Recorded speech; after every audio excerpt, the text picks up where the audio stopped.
عليكم ورحمة الله وبركاته. نحمده ونصلي على رسوله الكريم. أما بعد، فأعوذ بالله من الشيطان الرجيم. بسم الله الرحمن الرحيم. إن الصلاة تنهى عن الفحشاء والمنكر أو كما قال عليه الصلاة والسلام. أول ما يحاسب به العبد يوم القيامة الصلاة. মাদ্রাসা মুন্সিডাঙ্গা লস্করপাড়া আঞ্জুমান ইসলাহুল বায়ানের কর্তৃক আয়োজিত সাপ্তাহিক প্রশিক্ষণমূলক বক্তৃতা সেমিনারের সম্মানিত সভাপতি, উলামায়ে কেরাম, বিজ্ঞ বিচারক, শুদ্ধ পরিচালক এবং আমার সামনে উপস্থিত সারা বাংলা দূর দূরান্ত থেকে একদল ইলম পিপাসক ছাত্র ভাইরা, আপনাদেরকে সকলকে জানাই আমার তরফ থেকে শুভেচ্ছা ও মোবারকবাদ। আজকে আমাদের আলোচনার বিষয়বস্তু হলো নামাজের গুরুত্ব ও নামাজের ফজিলত। আল্লাহ তাআলা তৌফিক দিলে উক্ত বিষয়টি নিয়ে সামনে কিছু আলোচনা করব ইনশাআল্লাহ। আমি আমার বিষয়টিকে দুটি ভাগে ভাগ করেছি।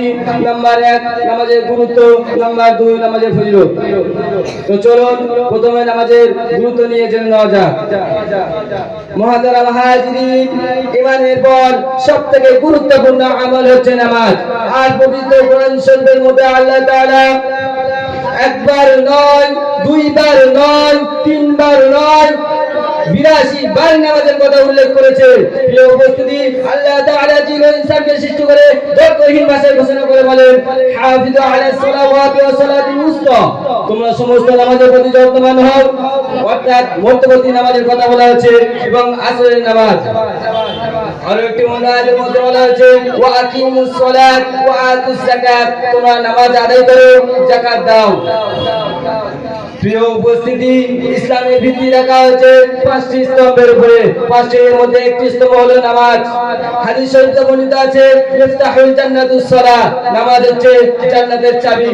তাই নামাজ গুরুত্বপূর্ণ ও অপরিসীম। প্রিয় উপস্থিতি, জিন ও ইনসানকে সৃষ্টি করেছে আল্লাহ রাব্বুল আলামিন একমাত্র তার ইবাদত করার জন্য। আর ইবাদত বান্দিগির মধ্যে শ্রেষ্ঠ ইবাদত হলো নামাজ। আর নামাজের মধ্যে আমাদের অন্যায় অশ্লীল কাজ থেকে বিরত রাখে। আজ বর্তমান জামানায় যে অবস্থা, যে পরিস্থিতি, এই পরিস্থিতি থেকে রক্ষা করতে পারে,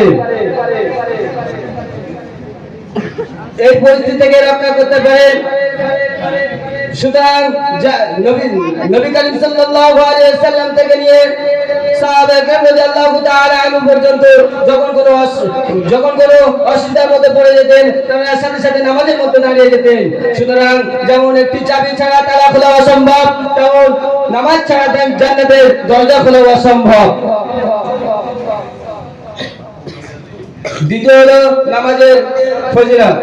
নবী করিম সাল্লাল্লাহু আলাইহি ওয়াসাল্লাম বলেছেন, যে ব্যক্তি নিয়মিত নামাজ আদায় করে, আল্লাহ তাআলা তার জীবনের সমস্ত গুনাহ খাতাকে maaf করে দেন এবং জান্নাতের দরজা খুলে দেন এবং জাহান্নামকে তার জন্য হারাম করে দেন।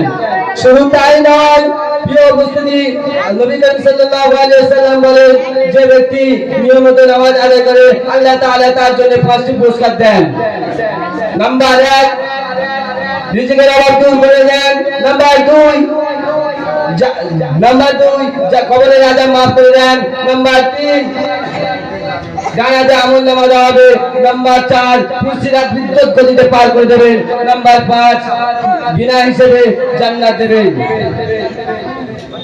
প্রিয় উপস্থিতি, তাই এমনি ভাবে দিনের পর দিন, রাতের পর রাত নামাজের গুরুত্ব সম্পর্কে বলে শেষ করা যাবে না।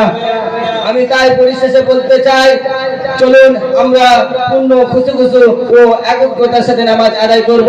আল্লাহ তাআলা আমাদের সকলকে তৌফিক দান করুন। আখিরি দাওয়ানা আলহামদুলিল্লাহি রাব্বিল আলামিন।